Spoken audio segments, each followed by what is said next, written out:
Hukom, unang kabanata. Nabihag ng lahi ni Huda at ng lahi ni Simeon si Adoni-Bezek. Pagkamatay ni Josue, nagtanong ang mga Israelita sa Panginoon kung sino sa mga lahi nila ang unang makikipaglaban sa mga Kananeo. Sumagot ang Panginoon, ang lahi ni Huda, dahil ipinagkatiwala ko sa kanila ang lupaing iyon. Kaya sinabi ng lahi ni Huda sa lahi ni Simeon na kanilang kadugo, tulungan niyo kaming sakupin ang lugar ng mga Kananeo na para sa amin at tutulungan din namin kayo na sakupin ang lugar na para sa inyo. Kaya tinulungan sila ng lahi ni Simeon sa labanan. Nang lumusob ang angkan ni Huda, pinagtagumpay sila ng Panginoon laban sa mga Kananeo at Perezeo. May 10,000 tao ang napatay nila sa Bezek. Habang nakikipaglaban sila sa Bezek, nakalaban nila roon si Adoni-Bezek na hari sa lugar na iyon. Tumakas si Adoni-Bezek, pero hinabol siya ng mga Israelita at nahuli. Pinutol nila ang mga hindalaki nito sa kamay at paa. Sinabi ni Adoni-Bezek, noon may 70 hari ang pinutulan ko ng hindalaki sa kamay at paa at namulot sila ng mumo sa ilalim ng aking mesa. Ngayon sinisingil na ako ng Diyos sa ginawa ko sa kanila.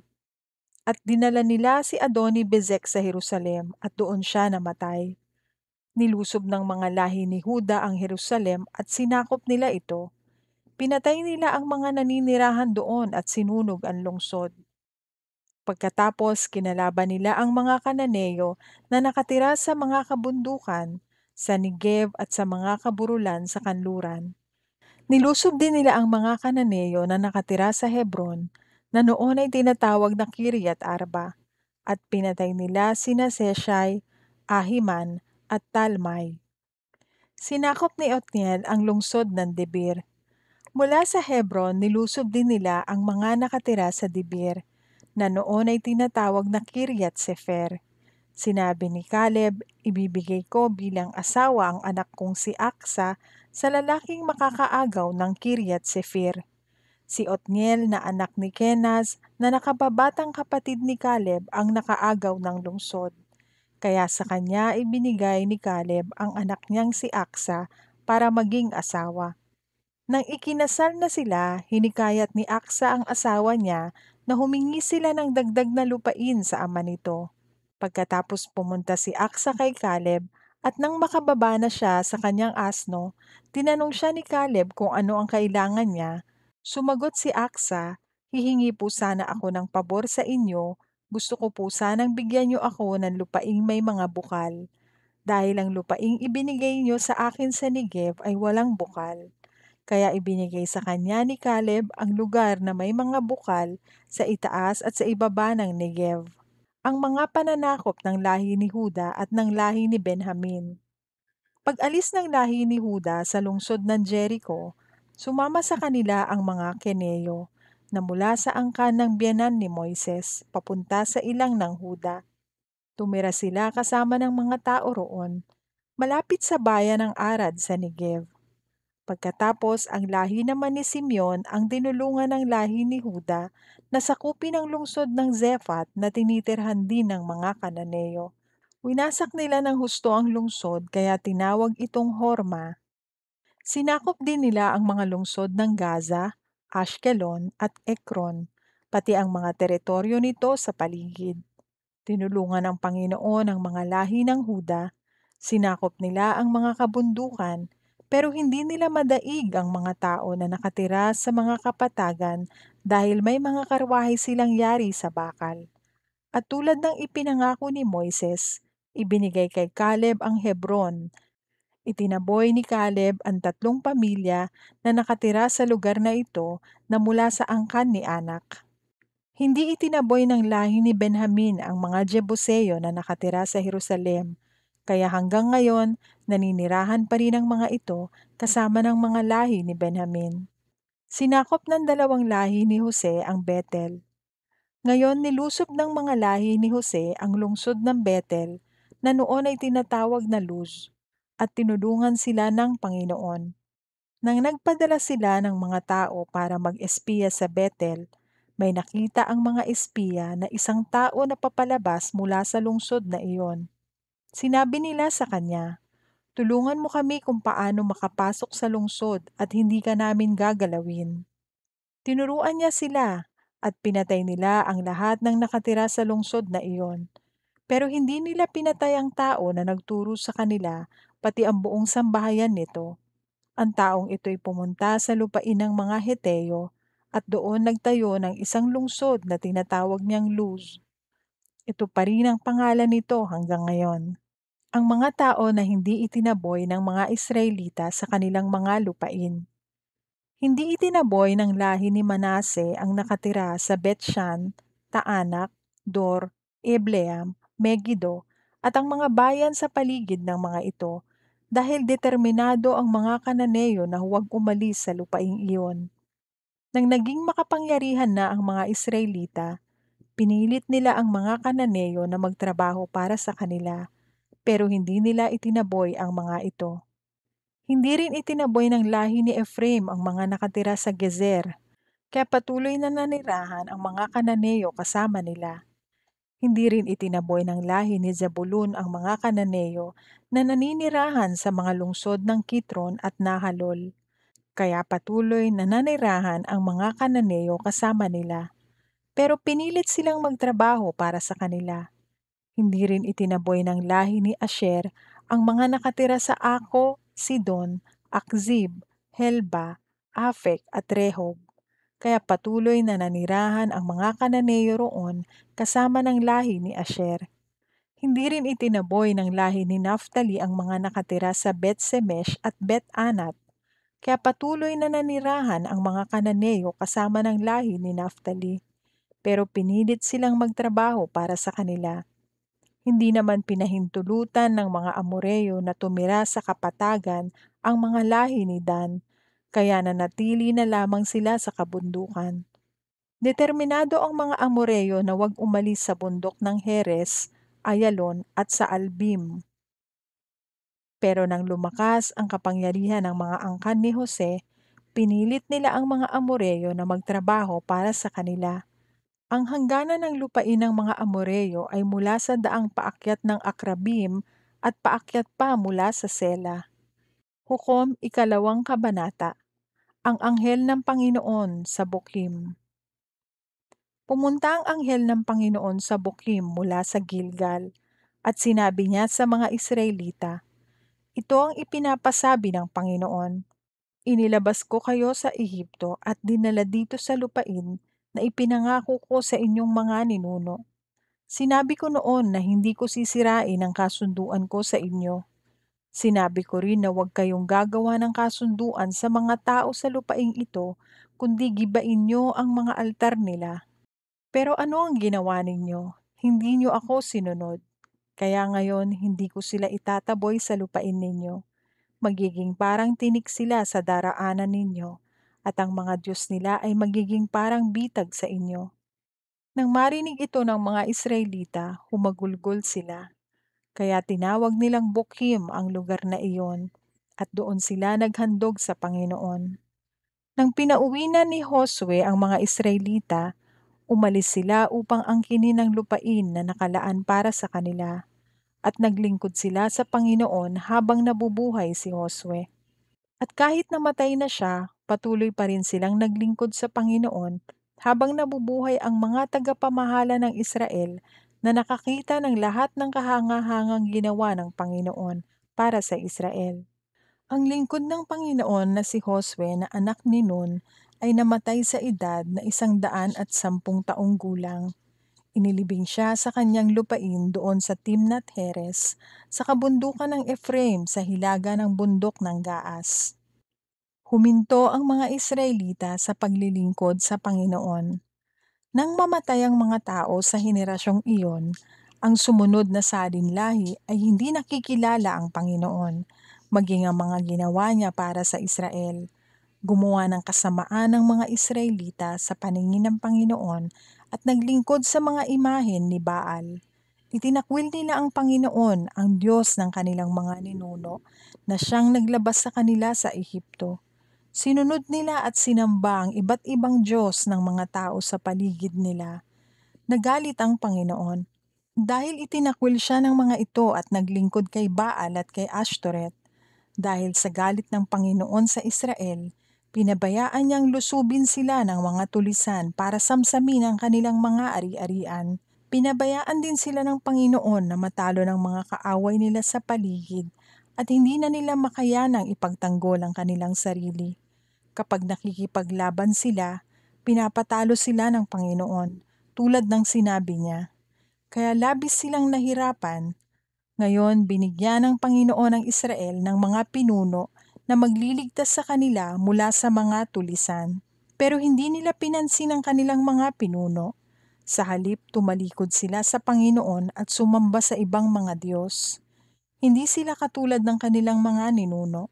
Napakadali nilang tumalikod sa mga utos ng Diyos na sinunod noon ng mga ninuno nila. Ang lahat ng pinunong ibinigay ng Panginoon sa kanila ay tinulungan niya. At habang buhay ang pinuno nila, inililigtas sila ng Panginoon sa kanilang mga kaaway, sapagkat naaawa siya sa kanila dahil sa mga pagtitiis nila sa mga nanggigipit at nagpapahirap sa kanila. Pero kapag namatay na ang pinuno, bumabalik na naman sila sa masasama nilang gawa. Muli silang naglilingkod at sumasamba sa ibang mga Diyos, mas masahol pa sa pagkakasala ng kanilang mga ninuno. Ayaw nilang talikuran ang masasamang gawain nila at ang katigasan ng kanilang mga ulo. Kaya lalo pang nagalit ang Panginoon sa kanila. Sinabi ng Panginoon, dahil nilabag ng bansang ito ang kasunduan ko sa kanilang mga ninuno, at hindi nila ako sinunod, hindi ko itataboy ang natirang mga bansa na hindi nasakop ni Josue bago siya mamatay. Gagamitin ko ang mga bansang ito para subukin ang mga Israelita kung talagang tutuparin nila ang aking mga utos katulad ng kanilang mga ninuno. Ito ang dahilan kung bakit hindi agad itinaboy ng Panginoon ang natirang mga bansa at hindi niya pinahintulutang matalo ito ni Josue. Hukom 3 kabanata. Ang mga natirang tao sa Kanaan. Nagtira ang Panginoon ng ibang mga tao sa Kanaan para subukin ang mga Israelita na hindi nakaranas makipaglaban sa Kanaan. Ginawa ito ng Panginoon para maturuan niyang makipaglaban ang mga lahi ng Israelita na hindi pa nakaranas nito. Ito ang mga taong itinira ng Panginoon, ang mga nakatira sa 5 lungsod ng mga Filisteo, ang lahat ng Kananeo, ang mga Sidoneo, at ang mga Hiveo na nakatira sa mga bundok ng Lebanon, mula sa bundok ng Baal Hermon hanggang sa Lebo Hamat. Itinira sila para subukin kung tutuparin ng mga Israelita ang mga utos ng Panginoon na ibinigay niya sa kanilang mga ninuno sa pamamagitan ni Moises. Kaya nanirahan ang mga Israelita kasama ng mga Kananeo, Heteo, Amoreo, Perezeo, Hiveo at mga Jebuseo. Nagsipag-asawa ang mga Israelita ng mga anak ng mga taong ito at ibinigay nila ang kanilang mga anak na babae para maging asawa rin ng mga ito at sumamba rin sila sa mga Diyos-Diyosa ng mga ito. Si Otniel, gumawa ng kasamaan ang mga Israelita sa paningin ng Panginoon dahil kinalimutan nila ang Panginoon na kanilang Diyos at sumamba sila sa mga imahin ni Baal at ni Ashera. Dahil dito, labis na nagalit ang Panginoon sa kanila, kaya hinayaan niya silang matalo ni Haring Kushan Rishataim ng Aram Naharaim. Sila'y sinakop nito sa loob ng 8 taon. Pero nang humingi ng tulong ang mga Israelita sa Panginoon, binigyan sila ng isang tao na magliligtas sa kanila. Siya'y si Otniel na anak ni Kenaz na nakababatang kapatid ni Caleb. Ginabayan siya ng Espiritu ng Panginoon at pinamunuan niya ang Israel. Nakipaglaban siya kay Haring Kushan Rishataim ng Aram at pinagtagumpay siya ng Panginoon. Kaya nagkaroon ng kapayapaan sa Israel sa loob ng 40 taon at pagkatapos ay namatay si Otniel. Si Ehud, muling gumawa ng kasamaan ng mga Israelita sa paningin ng Panginoon. Dahil dito ipinasakop sila ng Panginoon kay Haring Eglon ng Moab. Sa tulong ng mga Amonita at Amalekita, Nilusob at tinalo ni Eglon ang Israel, at sinakop ang lungsod ng Jericho. Sinakop sila ni Eglon sa loob ng 18 taon. Muling humingi ng tulong ang mga Israelita sa Panginoon at binigyan sila ng isang tao na magliligtas sa kanila. Siya ay ang kaliweting si Ehud na anak ni Gera na mula sa lahi ni Benjamin. Ipinadala siya ng mga Israelita kay Haring Eglon ng Moab para ibigay dito ang buwis ng Israel. Bago siya umalis, gumawa siya ng isang espada na magkabila ang talim na may kalahating metro ang haba. Itinali niya ito sa kanyang kanang hita, sa ilalim ng kanyang damit. Nang naroon na siya, ibinigay niya ang buwis kay Haring Eglon na napakatabang tao. Nang maibigay ni Ehud ang buwis, pinauwi niya ang mga kasamahang nagdala ng buwis. Sumama siya sa kanila noong una, pero nang makarating sila sa mga inukitang bato sa Gilgal, bumalik si Ehud at sinabi sa hari, "Mahal na hari, may lihim po akong sasabihin sa inyo." Kaya sinabi ng hari sa mga utusan niya, "Iwan niyo muna kami," at umalis ang lahat ng utusan niya. Pagkatapos lumapit si Ehud sa hari na nakaupo sa malamig niyang kwarto sa itaas. Sinabi ni Ehud, "May mensahe ako sa inyo mula sa Diyos." Nang tumayo ang hari, binunot ni Ehud ng kaliwang kamay niya ang espada sa kanang hita niya at sinaksak sa tiyan ang hari, at tumagos ito hanggang sa kanyang likod. At dahil mataba ang hari, bumaon pati ang hawakan ng espada, kaya hindi na niya ito binunot. Pagkatapos, lumabas si Ehud sa kwarto at ikinandado ang mga pinto. Nang nakaalis na siya, bumalik ang mga utusan ng hari at nakita nila na sarado ang mga pinto. Akala nila nasa palikuran ng hari, kaya hindi na lang nila binuksan ang mga pinto at naghintay sila sa labas. Pero nang magtagal, hindi na sila mapalagay dahil hindi pa rin binubuksan ng hari ang mga pinto. Kaya kinuha na lang nila ang susi at binuksan ito, at nakita nila ang kanilang hari na nakahandusay sa sahig na patay na. Habang hinihintay ng mga utusan na buksan ng hari ang mga pinto, nakatakas na si Ehud. Dumaan siya sa mga imaheng bato at pumunta sa sierra. Pagdating niya sa kabundukan ng Ephraim, hinipan niya ang trumpeta para tawagin ang mga Israelita sa pakikipaglaban. Pagkatapos bumaba ang mga Israelita mula sa kabundukan sa pangunguna ni Ehud. Sinabi niya sa kanila, "Sumunod kayo sa akin dahil pagtatagumpayin kayo ng Panginoon laban sa Moab na kalaban ninyo." Kaya sumunod sila sa kanya at sinakop nila ang tawiran sa ilog ng Hordan patungong Moab, at wala silang pinatawid doon ni isang tao. Nang araw na iyon, nakapatay sila ng 10,000 malalakas at matatapang na Moabita. Wala ni isang nakatakas sa kanila.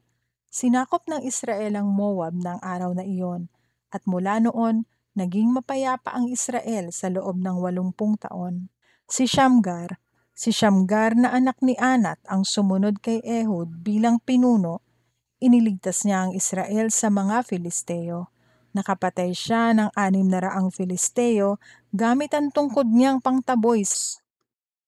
Hukom ika-4 na kabanata, sina Deborah at Barak. Pagkamatay ni Ehud, muling gumawa ng kasamaan ang mga Israelita sa paningin ng Panginoon. Kaya hinayaan ng Panginoon na sakupin sila ni Haring Habin ng Hazor, na isang hari ng mga Kananeo.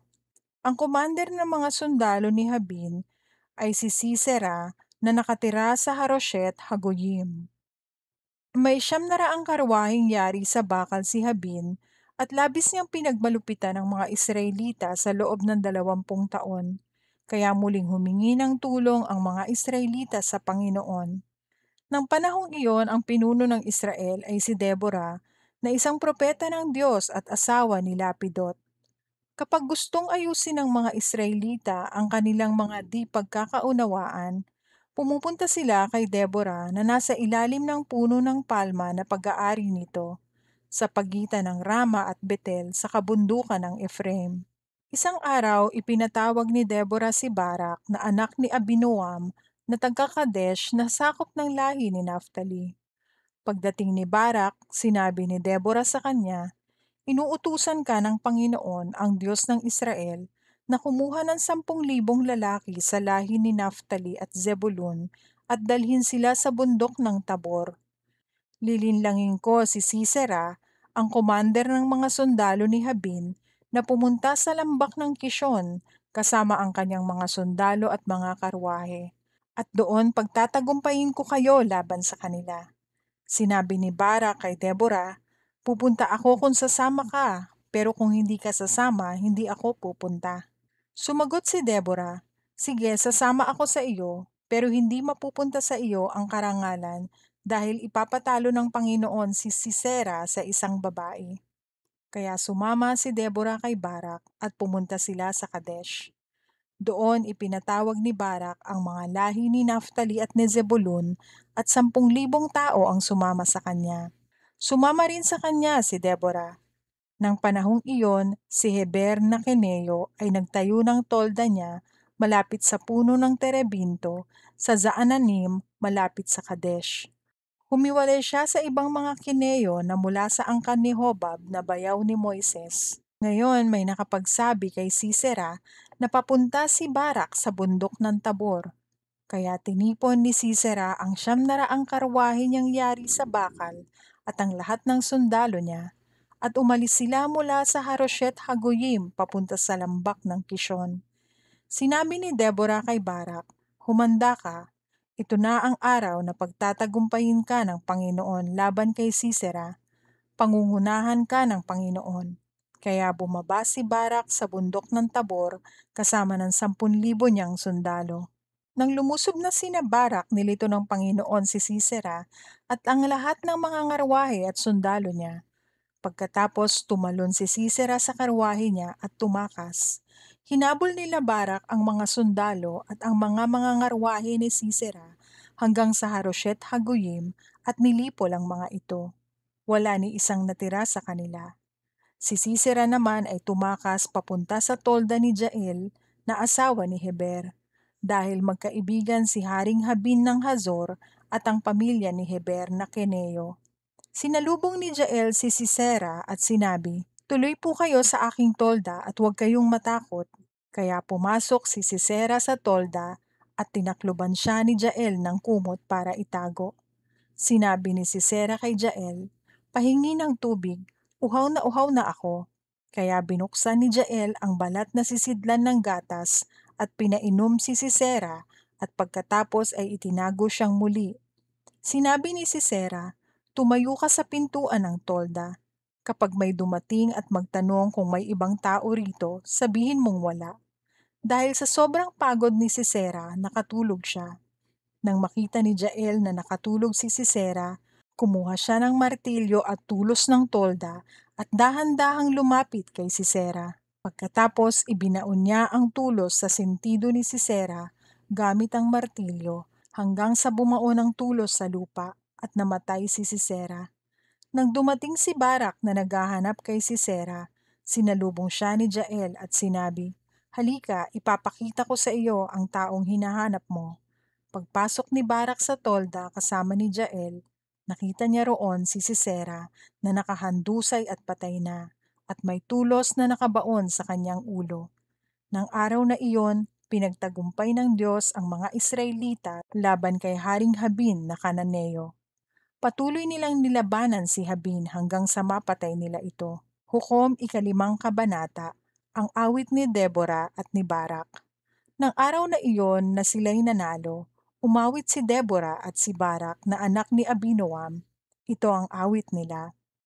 Purihin ang Panginoon sapagkat ang mga pinuno ng Israel ay nangunang lumaban at kusang loob na sumunod ang mga mamamayan. Makinig kayong mga hari at mga pinuno. Aawit ako ng mga papuri sa Panginoon, ang Diyos ng Israel. O Panginoon, nang umalis kayo sa bundok ng Seir at nang lumabas kayo sa lupain ng Edom, ang mundo'y nayanig at umulan ng malakas. Nayanig ang mga bundok sa harapan niyo, O Panginoon. Kayo ang Diyos ng Israel na nagpahayag ng inyong sarili sa bundok ng Sinai. Nang panahon ni Shamgar na anak ni Anat at ng panahon ni Jael, walang dumadaan sa mga pangunahing lansangan. Ang mga naglalakbay doon ay dumadaan sa mga liku-likong daan. Walang nagnanais tumira sa Israel. Hanggang sa dumating ka, Deborah, na kinikilalang ina ng Israel. Nang sumamba ang mga Israelita sa mga bagong Diyos, dumating sa kanila ang digmaan. Pero sa 4,000 Israelita ay wala ni isang may pananggalang o sibat man. Nagagalak ang aking puso sa mga pinuno ng Israel at sa mga Israelita na masayang nagbigay ng kanilang sarili. Purihin ang Panginoon. Kayong mayayaman na nakasakay sa mga puting asno at nakaupo sa magagandang upuan nito, at kayong mga mahihirap na naglalakad lang, makinig kayo. Pakinggan nyo ang mga salaysay ng mga tao sa paligid ng mga balon. Isinasalaysay nila ang mga pagtatagumpay ng Panginoon sa pamamagitan ng kanyang mga sundalo sa Israel. Pagkatapos nagmarcha ang mga mamamayan ng Panginoon sa may pintuan ng lungsod na nagsasabi, "Tayo na, Deborah, lumakad tayo habang umaawit ng mga papuri sa Diyos.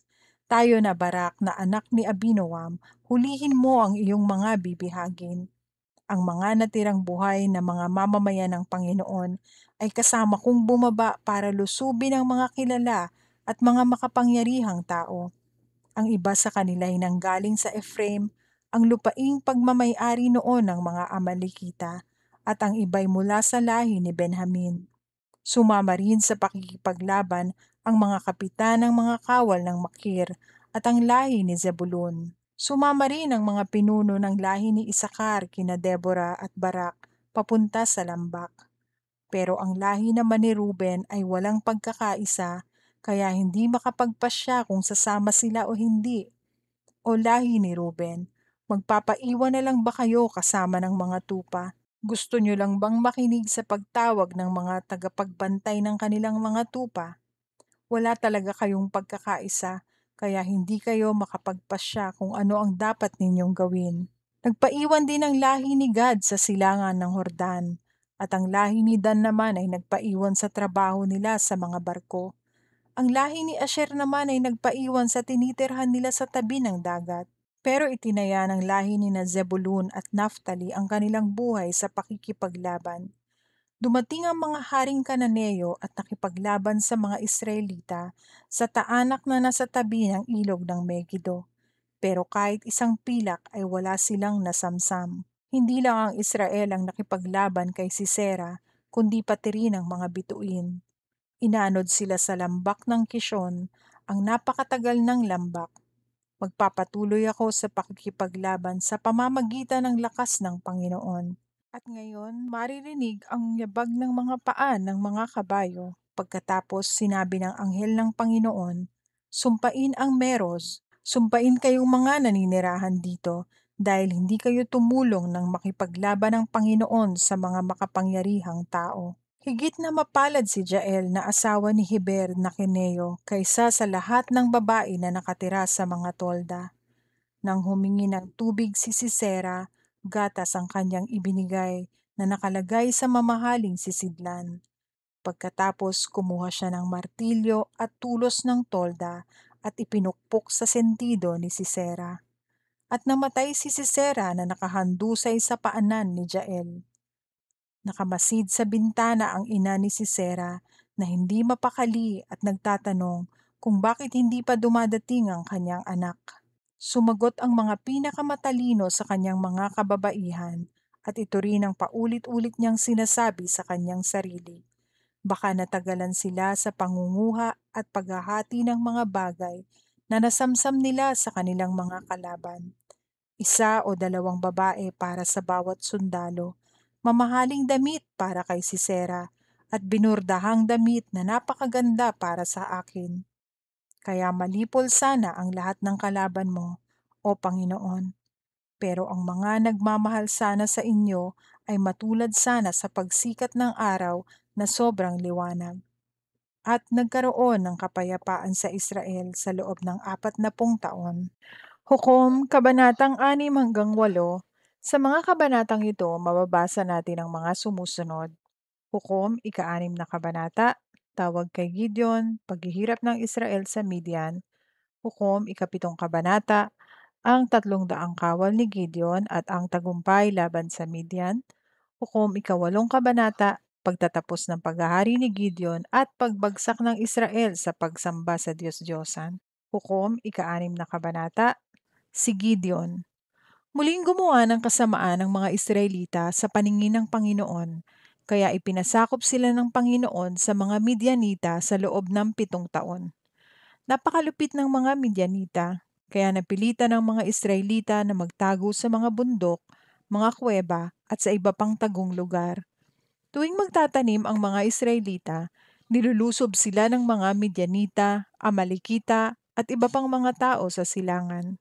Nagkampo sila sa lugar ng mga Israelita at sinira ang mga pananim nito hanggang sa Gaza.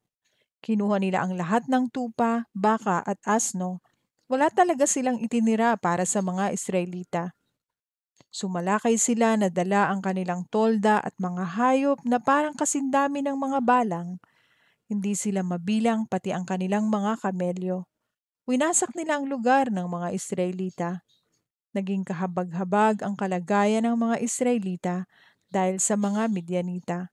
Kaya humingi sila ng tulong sa Panginoon. Nang tumawag sila sa Panginoon, pinadalhan sila ng Panginoon ng isang propeta na nagsabi sa kanila, "Ito ang sinasabi ng Panginoon na inyong Diyos. Inilabas ko kayo sa Ehipto na kung saan inalipin kayo. Iniligtas ko kayo sa mga Ehipsyo at sa lahat ng umaapi sa inyo. Pinagtagumpay ko kayo sa kanila at ibinigay ko sa inyo ang kanilang mga lupain. Sinabi ko sa inyo, ako ang Panginoon na inyong Diyos, at hindi nyo dapat sambahin ang mga Diyos ng mga Amoreyo kung saan kayo nakatira ngayon. Pero hindi kayo nakinig sa akin." Pagkatapos dumating ang anghel ng Panginoon sa Ofra. Naupo siya sa ilalim ng puno ng terebinto na pag-aari ni Joash na mula sa angkan ni Abiezer. Si Gideon na anak ni Joash ay naggigiik noon ng trigo sa ilalim ng pisaan ng ubas upang hindi makita ng mga Midianita ang trigo. Nagpakita sa kanya ang anghel ng Panginoon at sinabi, "Ikaw, magiting na sundalo, ang Panginoon ay sumasa iyo." Sumagot si Gideon, "Kung sumasa amin nga ang Panginoon, bakit ganito ang kalagayan namin? Bakit hindi na siya gumagawa ng mga himala gaya ng ginawa niya noon nang inilabas niya sa Ehipto ang aming mga ninuno, ayon na rin sa mga kwento nila sa amin? At ngayon, pinabayaan na kami ng Panginoon at ipinaubaya sa mga Midianita." Sinabi ng Panginoon kay Gideon, "Humayo ka at gamitin ang buong lakas mo sa pagliligtas sa Israel mula sa mga Midianita. Ako ang nagsusugo sa iyo." Sumagot si Gideon, "Pero paano ko po maililigtas ang Israel? Ang pamilya po namin ang pinakamahina sa lahi ni Manase at ako naman po ang pinakaaba sa pamilya namin." Sumagot ang Panginoon, "Tutulungan kita at lilipulin mo ang mga Midianita na parang nakikipaglaban ka lang sa isang tao." Sinabi ni Gideon, "Kung nalulugod po kayo sa akin, Panginoon, bigyan niyo po ako ng palatandaan na kayo talaga ang naguutos sa akin. Huwag po muna kayong umalis dahil kukuha ako ng ihahandog ko sa inyo." Sumagot ang Panginoon, "Hihintayin kita." Umuwi si Gideon at nagluto ng isang batang kambing at gumawa siya ng tinapay na walang pampaalsa gamit ang kalahating sako ng harina. Pagkatapos inilagay niya ang karne sa basket at ang sabaw nito sa kaldero at dinala niya ang pagkain sa anghel doon sa puno ng terebinto. Sinabi sa kanya ng anghel ng Diyos, "Ipatong mo ang karne at tinapay sa batong ito at buhusan mo ng sabaw." Sinunod ito ni Gideon. Pagkatapos, inabot ng anghel ng Panginoon ang pagkain sa pamamagitan ng tungkod na hawak niya. Bigla na lang lumabas ang apoy mula sa bato at tinupok ang karne at ang tinapay, at nawala na ang anghel ng Panginoon. Napatunayan ni Gideon na anghel nga ng Panginoon ang nakita niya. Sinabi niya, "O Panginoong Diyos, nakita ko po ng harapan ang anghel ninyo." Pero sinabihan siya ng Panginoon, "Huwag kang mag-alala at matakot, hindi ka mamamatay." Nagpatayo roon si Gideon ng altar para sa Panginoon at tinawag niya itong nagbibigay ng kapayapaan ng Panginoon. Hanggang ngayon, naroon pa rin iyon sa Ofra, sa lugar ng mga angkan ni Abiezer. Nang gabi ring iyon, sinabi ng Panginoon kay Gideon, "Kunin mo ang pangalawa sa pinakamagandang toro ng iyong ama, yung 7 taong gulang na. Pagkatapos gibain mo ang altar para kay Baal na ipinatayo ng iyong ama, at gibain mo rin ang posting simbolo ng diyosang si Asherah na nasa tabi ng altar nito. Pagkatapos magpatayo ka ng tamang altar para sa akin, ang Panginoon na iyong Diyos sa ibabaw ng bundok na ito. Pagkatapos ialay mo sa akin ang baka bilang handog na sinusunog, at gamitin mong panggatong ang pinutol mong poste ni Asherah." Kaya isinama ni Gideon ang 10 niyang utusan at ginawa niya ang iniutos sa kanya ng Panginoon.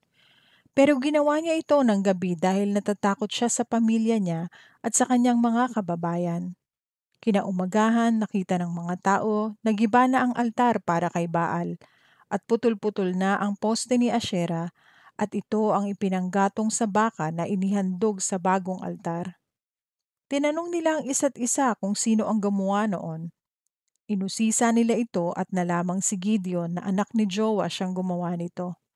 Kaya't sinabihan nila si Joash, "Palabasin mo rito ang anak mo, dapat siyang patayin, dahil ginaba niya ang altar para kay Baal, at pinagputol-putol ang poste ni Asherah sa tabi nito." Sumagot si Joash sa mga taong galit na nakapaligid sa kanya, "Nakikipagtalo ba kayo sa akin para kay Baal? Ipinagtatanggol niyo ba siya? Ang nagtatanggol sa kanya ang dapat patayin sa umagang ito. Kung si Baal ay totoong Diyos, maipagtatanggol niya ang sarili niya sa gumiba ng altar niya." Mula noon tinawag si Gideon na Jerubbaal, na ang ibig sabihin ay hayaang ipagtanggol ni Baal ang kanyang sarili, dahil giniba niya ang altar nito. Ngayon nagkaisa ang mga Midianita, Amalekita, at iba pang mga tao sa silangan sa paglaban sa Israel. Tumawid sila sa ilog ng Hordan at nagkampo sa lambak ng Jezreel.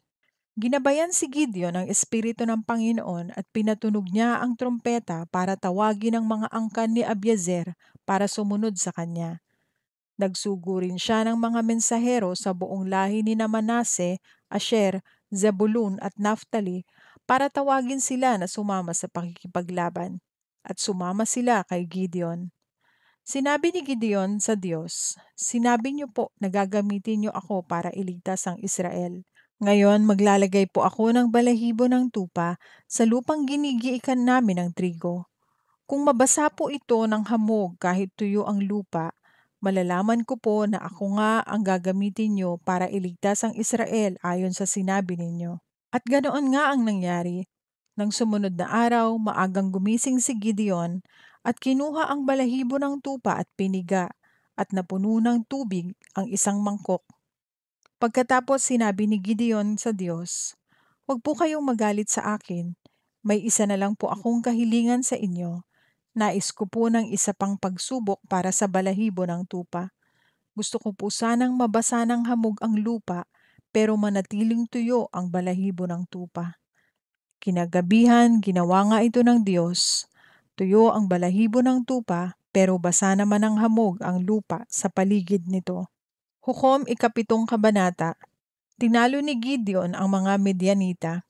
Nang araw na iyon, maagang gumising si Jerubbaal na siya ring tawag kay Gideon, kasama ng mga tauhan niya.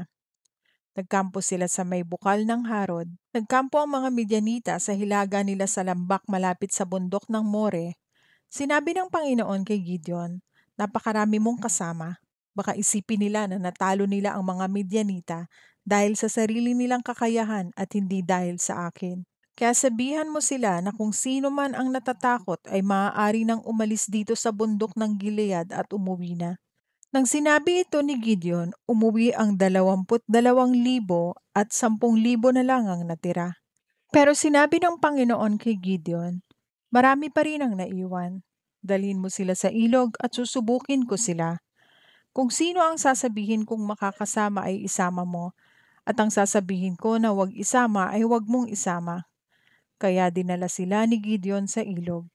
At do'y sinabi ng Panginoon, "Ibukod ang lahat ng umiinom ng tubig sa kanilang kamay na parang umiinom na aso, at ibukod din ang umiinom ng nakaluhod." May 300 tao ang uminom sa kanilang mga kamay, at ang iba naman ay uminom na nakaluhod. Sinabi ng Panginoon kay Gideon, "Sa pamamagitan ng 300 taong ito ay ililigtas ko kayo at pagtatagumpayin sa mga Midianita.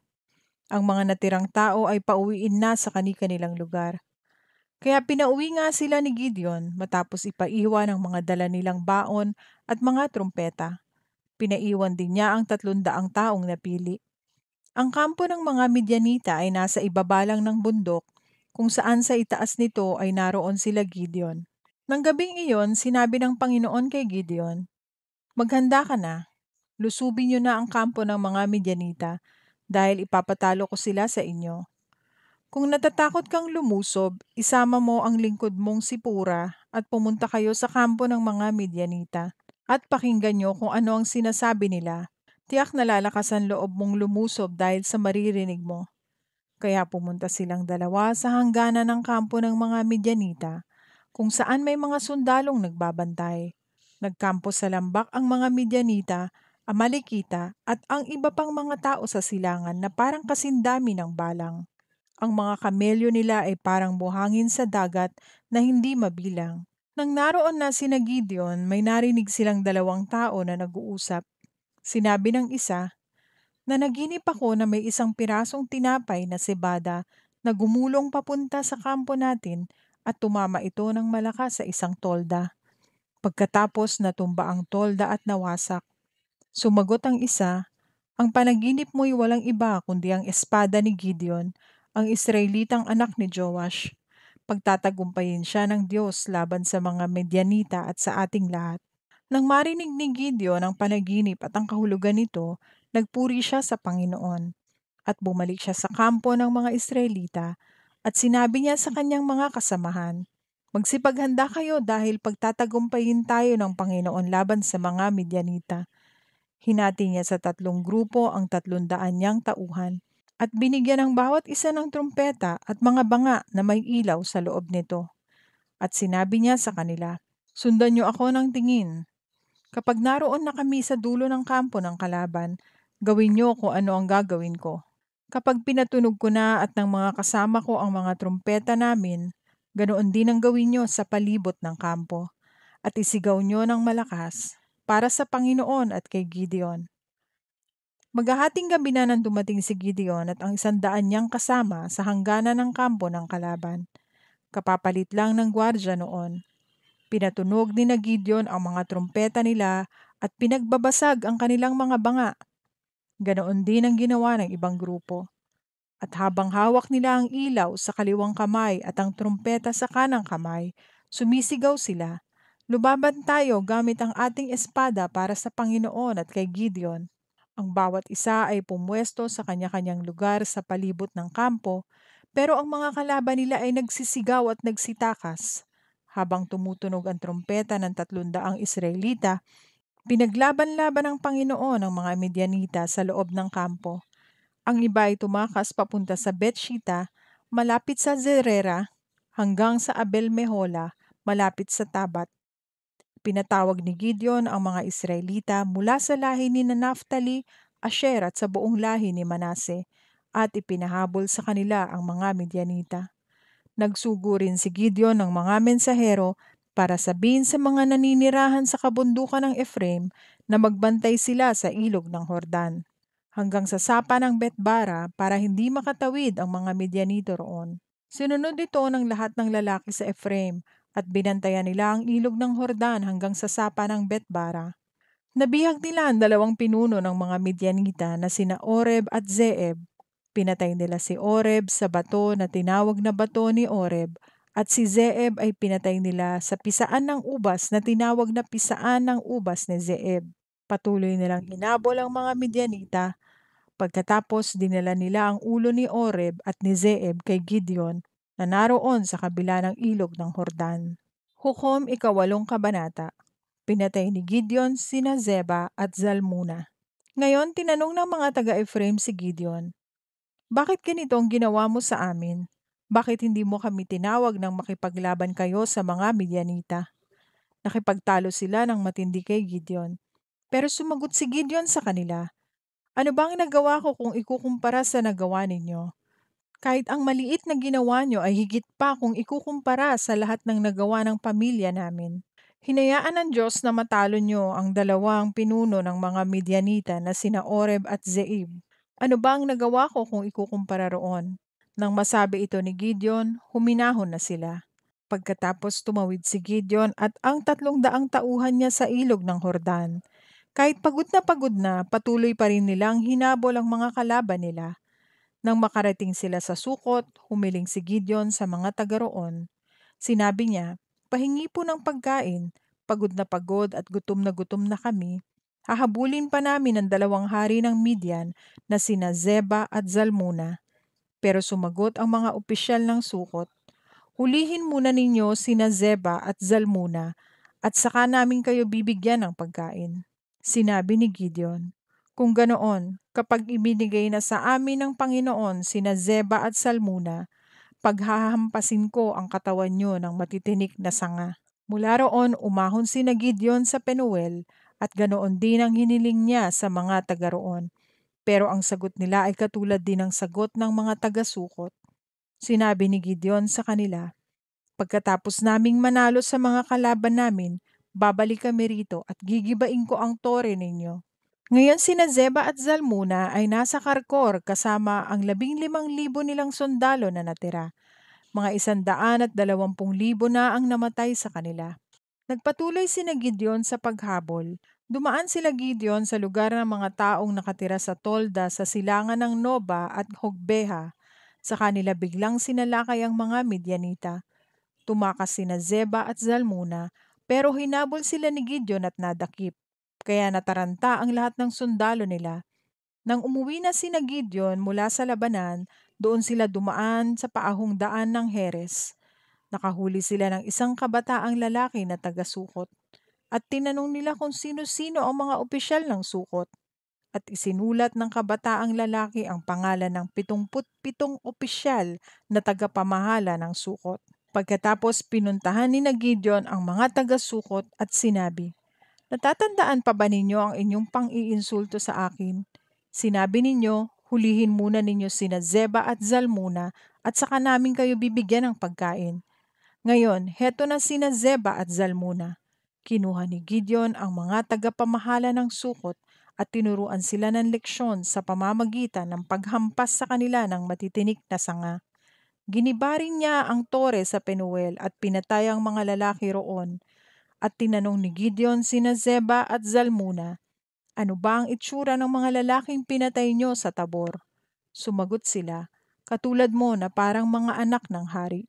Sinabi ni Gideon, "Mga kapatid ko sila, mga anak mismo ng aking ina. Nangako ako sa buhay na Panginoon na hindi ko kayo papatayin kung hindi niyo sila pinatay." Pagkatapos sinabi niya sa panganay niyang anak na si Heter, "Patayin sila." Pero dahil bata pa si Heter, natakot siya, kaya hindi niya binunot ang kanyang espada. Sinabi ni na Zeba at Zalmuna kay Gideon, "Bakit hindi na lang ikaw ang pumatay sa amin? Kung tunay kang lalaki, ikaw na ang pumatay sa amin." Kaya pinatay sila ni Gideon at kinuha niya ang mga palamuti sa leeg ng kanilang mga kamelyo. Ang espesyal na damit ni Gideon. Sinabi ng mga Israelita kay Gideon, "Dahil ikaw ang nagligtas sa amin sa mga Midianita, ikaw na lang at ang mga angkan mo ang mamuno sa amin." Sumagot si Gideon, "Hindi ako o ang mga angkan ko ang mamumuno sa inyo kundi ang Panginoon. Pero may hihilingin ako sa inyo. Maari bang ang bawat isa sa inyo ay magbigay sa akin ng mga hikaw na nasamsam nyo sa mga Midianita?" Nakahikaw ng ginto ang mga Midianita ayon sa kanilang nakaugaliang bilang mga Ishmaelita. Sumagot ang mga tao, "Oo, bibigyan ka namin." Naglatag sila ng isang damit at naglagay ang bawat isa roon ng hikaw mula sa nasamsam nila sa mga Midianita. Ang bigat ng mga gintong hikaw na natipon ay 20 kilo, hindi pa kasama ang mga dekorasyon, kwintas, damit na kulay ube ng mga hari ng Midian at ang mga nakasabit sa leeg ng mga kamelyo nila. Mula sa natipon na ginto, nagpagawa si Gideon ng isang espesyal na damit at inilagay ito sa bayan niya sa Ofra. Muling tumalikod ang mga Israelita sa Diyos at sumamba sa ipinagawa ni Gideon. Naging malaking bitag ito kay Gideon at sa kanyang pamilya. Lubusang natalo ng mga Israelita ang mga Midianita at hindi na nakabawi pa ang mga ito. Naging mapayapa ang Israel sa loob ng 40 taon habang nabubuhay si Gideon. Ang pagkamatay ni Gideon. Umuwi si Gideon sa sarili niyang bahay at doon tumira. May 70 siyang anak dahil marami siyang asawa.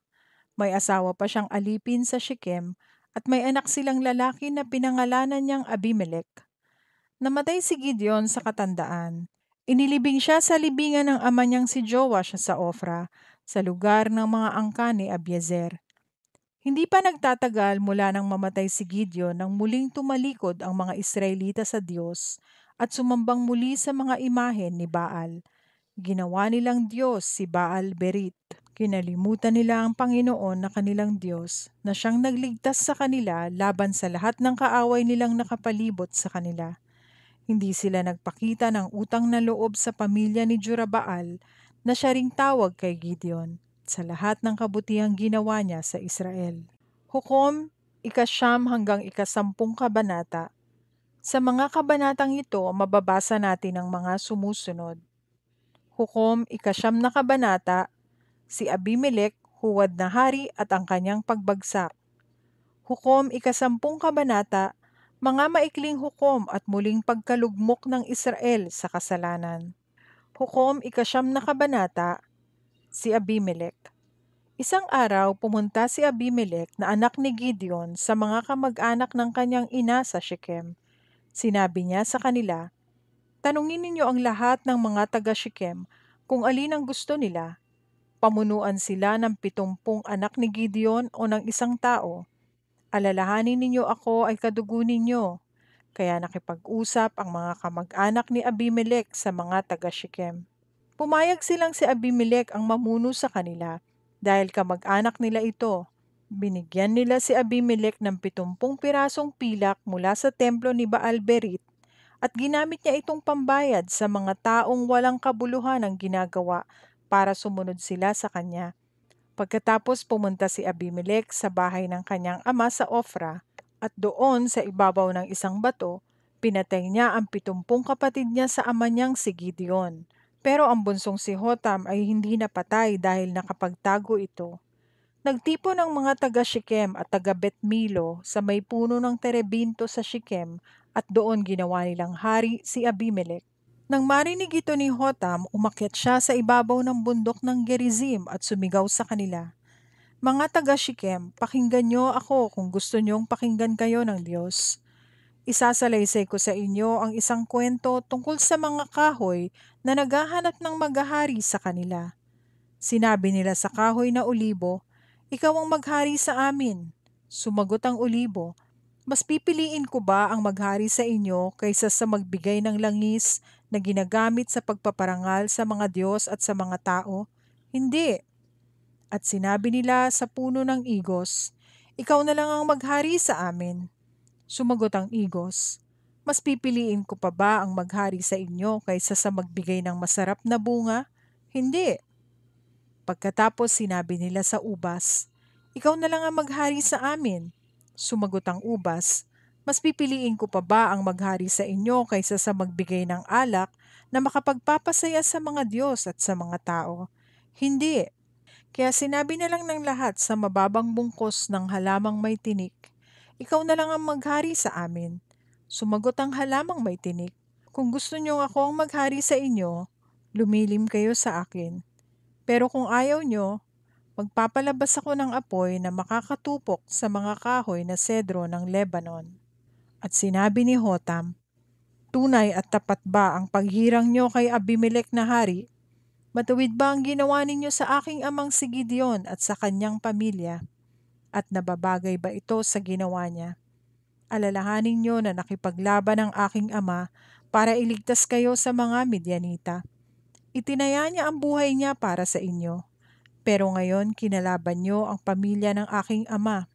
Pinatay niyo ang 70 anak niya sa ibabaw lang ng isang bato.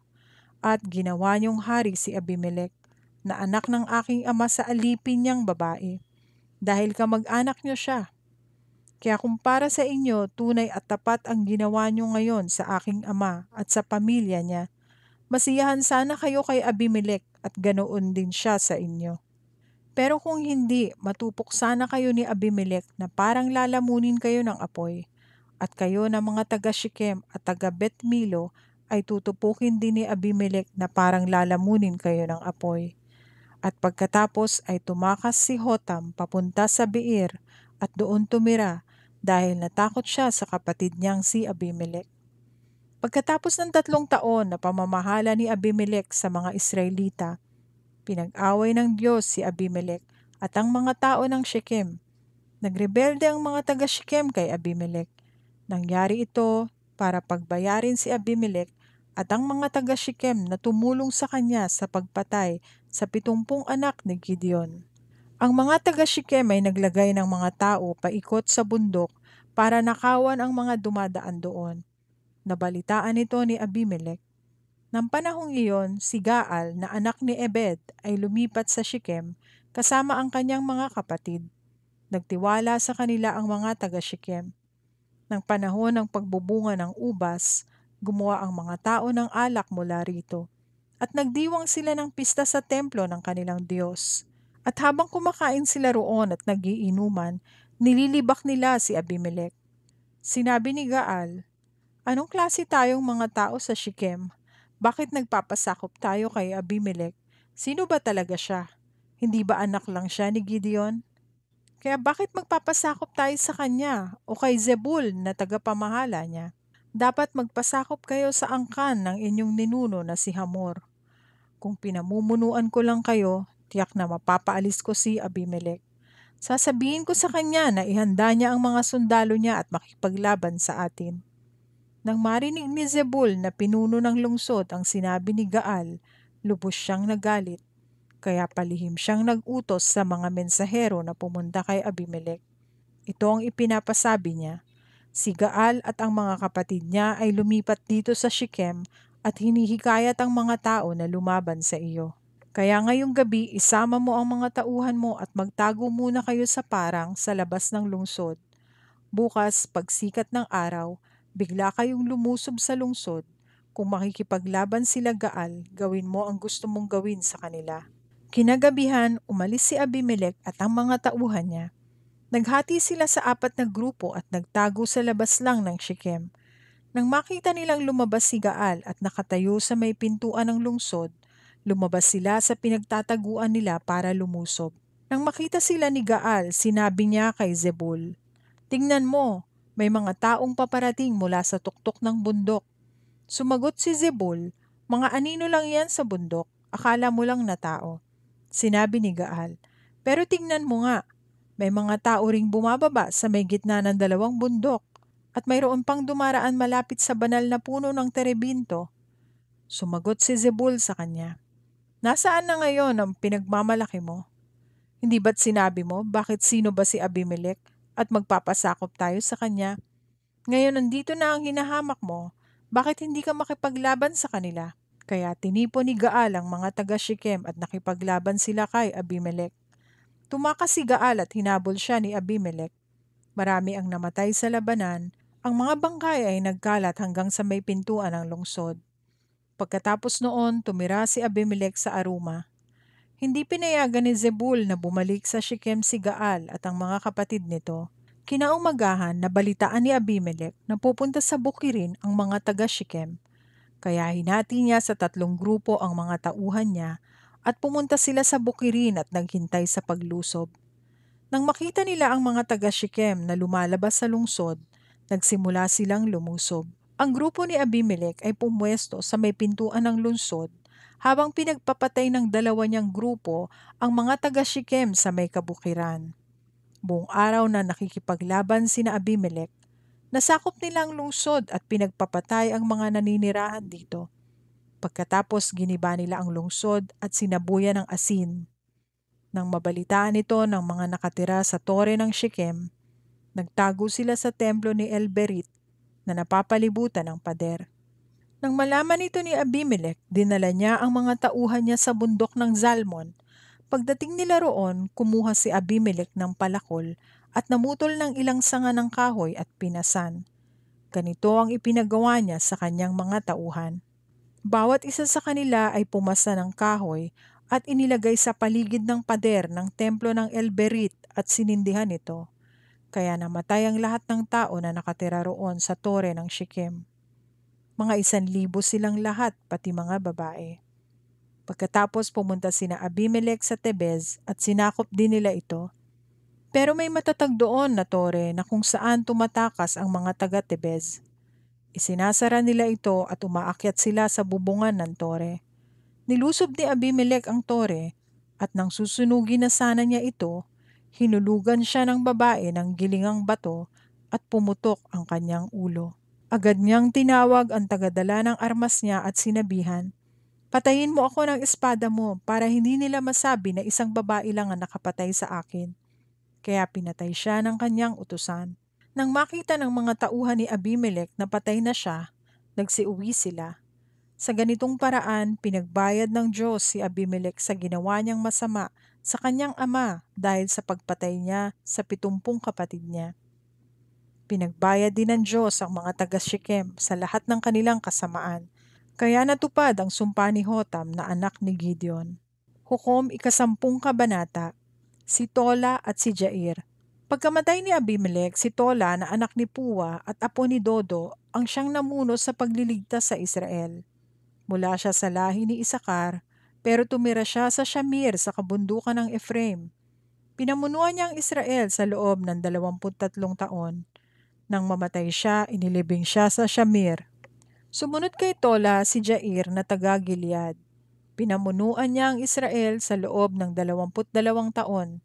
Mayroon siyang 30 anak at ang bawat isa sa kanila ay may asnong sinasakyan.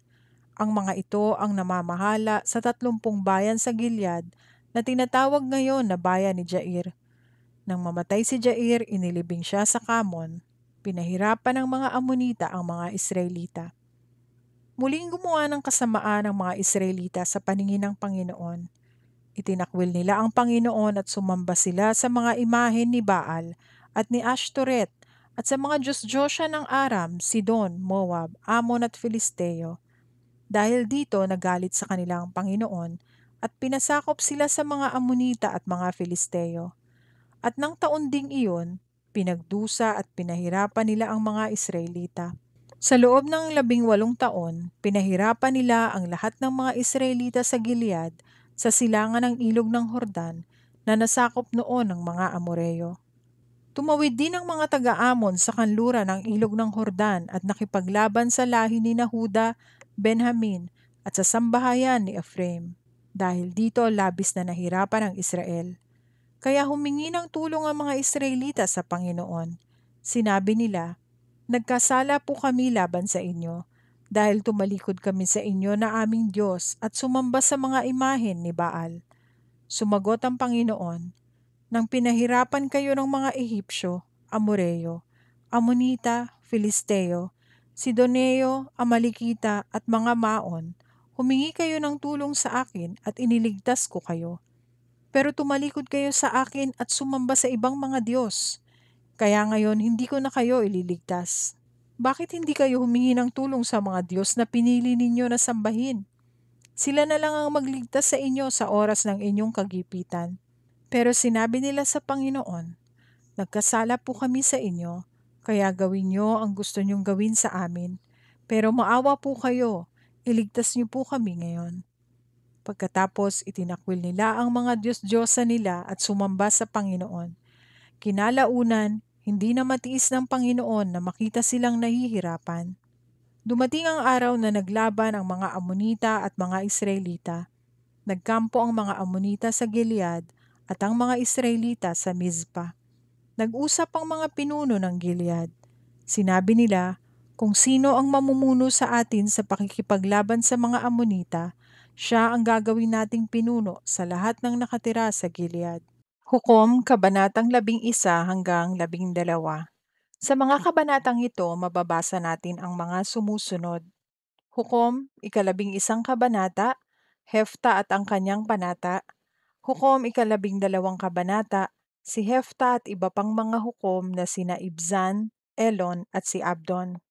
Hukom ika-11 kabanata, si Hefta. Si Hefta na taga-Gilead ay isang magiting na sundalo. Si Gilead ang kanyang ama at ang kanyang ina ay isang babaeng bayaran. May mga anak si Gilead sa asawa niya at nang lumaki sila, pinalayas nila si Hefta. Sinabi nila, "Wala kang mamanahin sa aming ama dahil anak ka sa ibang babae." Kaya lumayo si Hefta sa kanila at tumira sa Tob, kung saan sumama sa kanya ang isang grupo ng mga taong palaboy-laboy. Nang panahong iyon, naglaban ang mga Amonita at mga Israelita. Dahil dito, pinuntahan ng mga tagapamahala ng Gilead si Hefta roon sa Tob. Sinabi nila, "Pamunuan mo kami sa pakikipaglaban namin sa mga Amonita." Pero sumagot si Hefta, "Hindi ba't napupuot kayo sa akin at pinalayas ninyo ako sa bahay ng aking ama? Ngayon na nasa kagipitan kayo, humihingi kayo ng tulong sa akin?" Pero sinabi nila, "Kailangan ka namin, sige na, sumama ka sa amin sa pakikipaglaban sa mga Amonita at ikaw ang magiging pinuno ng Gilead." Sumagot si Hefta, "Kung sasama ako sa labanan at pagtagumpayin ako ng Panginoon, ako ba talaga ang gagawin niyong pinuno?" Sumagot sila, "Oo, ikaw ang gagawin naming pinuno. Ang Panginoon ang saksi namin." Kaya sumama si Hefta sa kanila at ginawa siyang pinuno at commander ng mga taga-Gilead. At doon sa Mizpa, sa presensya ng Panginoon, sinabi ni Hefta ang mga pangako niya bilang pinuno. Nagsugo si Hefta ng mga mensahero para itanong sa hari ng mga Amonita kung bakit nilulusob nila ang Israel. Ito ang sagot ng hari ng mga Amonita sa mga mensahero ni Hefta. Nang dumating ang mga Israelita mula sa Ehipto, sinakop nila ang mga lupain namin mula sa Arnon hanggang sa Habok, papunta sa ilog ng Hordan. Kaya ngayon, ibalik niyo ito sa amin ng maayos. Pinabalik ni Hefta ang mga mensahero sa hari ng mga Amonita para sabihin, "Hindi namin sinakop ang lupain ng Moab o ng Ammon. Nang umalis sa Ehipto ang aming mga ninuno, dumaan sila sa ilang papunta sa dagat na pula hanggang nakarating sila sa Kadesh." Pagkatapos nagsugo sila ng mga mensahero sa hari ng Edom para hilinging payagan silang dumaan sa lupain ng mga ito, pero hindi sila pinayagan. Ganito rin ang ginawa ng hari ng Moab sa kanila, kaya nagpaiwan na lang sila sa Kadesh. Nagpatuloy sila sa paglalakbay sa ilang. Dumaan sila paikot ng Edom at Moab hanggang nakarating sila sa silangan ng Moab sa kabila ng Arnon. Doon sila nagkampo, pero hindi sila tumawid sa Arnon dahil hangganan iyon ng Moab. Pagkatapos nagsugo sila ng mga mensahero kay Sihon na hari ng mga Amoreo na naghari sa Heshbon, para hilinging payagan silang dumaan sa lupain ng mga ito para makarating sila sa lugar nila. Pero hindi nagtiwala si Sihon sa kanila. Sa halip, tinipon niya ang mga sundalo niya sa Jahaz at nilusob ang mga Israelita. Pero ipinatalo sila ng Panginoon, ang Diyos ng Israel, sa mga Israelita. Kaya sinakop ng mga Israelita ang lahat ng lupain ng mga Amoreo na nakatira sa lugar na iyon, mula sa Arnon hanggang sa Jabok at mula sa Ilang hanggang sa ilog ng Hordan. Ang Panginoon, ang Diyos ng Israel, ang siyang nagtaboy sa mga Amoreo at nagbigay ng kanilang lupain sa mga Israelita. At ngayon gusto niyo itong kunin? Angkinin niyo ang ibinigay sa inyo ni Kemosh na inyong Diyos, at aangkinin din namin ang ibinigay sa amin ng Panginoon naming Diyos. Ano, mas magaling ka pa ba kay Balak na anak ni Haring Zippor ng Moab? Hindi nga sila nakipag-away sa Israel tungkol sa lupain o nakipaglaban sa kanila? May 300 taon nang nakatira ang mga Israelita sa Heshbon, Aroer at sa mga bayan sa paligid nito at pati sa mga bayan sa tabi ng Arnon. Bakit hindi nyo ito binawi noon pa? Wala kaming masamang ginawa sa inyo, pero masasama ang ginagawa nyo sa amin dahil gusto nyong makipaglaban sa amin. Ang Panginoon na sana ang humatol sa atin kung sino ang tama. Pero hindi pinansin ng hari ng mga Amonita ang mensahe ni Hefta at pinagharian si Hefta ng Espiritu ng Panginoon. Pumunta siya sa Gilead at sa Manase para tipunin ang mga sundalo. Pagkatapos bumalik siya sa Mizpa na sakop ng Gilead, at mula roon nilusob niya ang mga Amonita. Nangako si Hefta sa Panginoon, sinabi niya, "Kung ipagkakaloob niyo pong matalo ko ang mga Amonita, iaalay ko po sa inyo bilang handog na sinusunog ang unang lalabas sa pintuan ng aking bahay para salubungin ako sa aking pagbabalik mula sa labanan." Nakipaglaban si Hefta sa mga Amonita at pinagtagumpay siya ng Panginoon. Natalo nila ang mga Amonita at napakarami nilang pinatay. Sinakop nila ang 20 bayan mula sa Aroer papunta sa paligid ng Minit hanggang sa Abel Keramim, ang anak ni Hefta. Nang umuwi si Hefta sa Mizpa, sinalubong siya ng anak niyang babae na sumasayaw habang tumutugtog ng tamborin. Siya ang nag-iisang anak ni Hefta. Nang makita siya ni Hefta, pinunit niya ang kanyang damit dahil sa kalungkutan at sinabi, "Anak ko, pinalungkot mo ako dahil nangako ako sa Panginoon na ihahandog ko sa kanya ang unang sasalubong sa akin at hindi ko na ito mababawi." Sumagot ang anak ni Hefta, "Ama, nangako po kayo sa Panginoon kaya tuparin niyo po iyon dahil pinagtagumpay kayo ng Panginoon sa mga kalaban niyong mga Amonita. Pero may isang bagay lang akong hihilingin sa inyo. Payagan niyo po akong mag-ikot-ikot ng 2 buwan sa bundok para makapaghinagpis kasama ng mga kaibigan ko dahil mamamatay na ako at hindi na makakapag-asawa." Pinayagan siya ni Hefta, kaya sa loob ng 2 buwan, nag-ikot siya sa bundok kasama ng mga kaibigan niya para maghinagpis dahil mamamatay na siya at hindi na makakapag-asawa. Pagkalipas ng 2 buwan, bumalik siya sa kanyang ama at tinupad ni Hefta ang panata niya sa Panginoon at namatay ang kanyang anak na isang birhen. Dito nagmula ang kaugalian ng Israel na sa bawat taon, nagpabalik-balik ang mga dalaga sa bundok ng Israel at naghihinagpis sa loob ng 4 na araw bilang pag-alaala sa anak na babae ni Hefta na taga-Gilead. Hukom 12 kabanata, si Hefta at ang lahi ni Efraim. Nagtipon ang mga sundalo ng Efraim at tumawid sila sa ilog ng Hordan at pumunta sa Zaphon para harapin si Hefta. Nagtanong sila sa kanya, "Bakit hindi mo kami tinawag nang makipaglaban kayo sa mga Amonita? Dahil sa ginawa mong ito, susunugin namin ang bahay mo na nandoon ka sa loob." Pero sinabi ni Hefta sa kanila, "Nang nakipaglaban kami sa mga Amonita, humingi kami ng tulong sa inyo, pero hindi nyo kami tinulungan. Nang malaman kong hindi kayo tutulong, itinaya ko ang buhay ko sa labanan, at pinagtagumpay ako ng Panginoon. Ngayon, bakit ba gusto niyong makipaglaban sa akin?" Sumagot ang mga taga-Efraim, "Kayong mga taga-Gilead ay mga sampid lamang sa angkan ng Efraim at Manase." Kaya tinipon ni Hefta ang mga lalaki sa Gilead at nakipaglaban sila sa mga taga-Efraim at nalupig nila ang mga ito.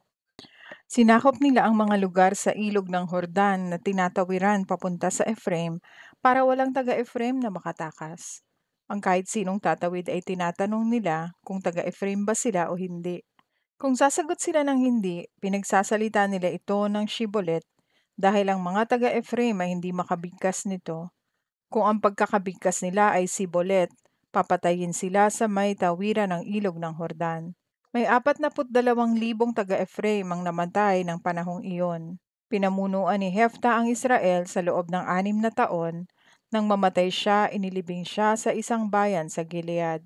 Si Ibzan, si Elon at si Abdon. Pagkamatay ni Hefta, si Ebzan na taga Bethlehem ang pumalit sa kanya bilang pinuno ng Israel. Si Ibzan ay may 60 anak, 30 lalaki at 30 babae. Napag-asawa niya ang mga anak niyang babae sa mga hindi kabilang sa kanilang angkan.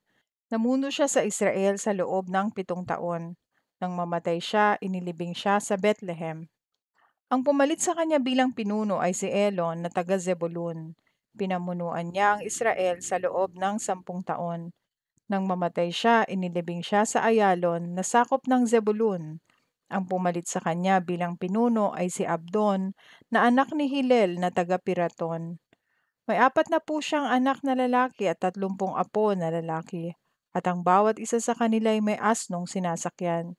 Siya ang namuno sa Israel sa loob ng 8 taon. Pagkamatay niya, inilibing siya sa Piraton sa kabundukan ng Efraim na sakop ng mga Amalekita.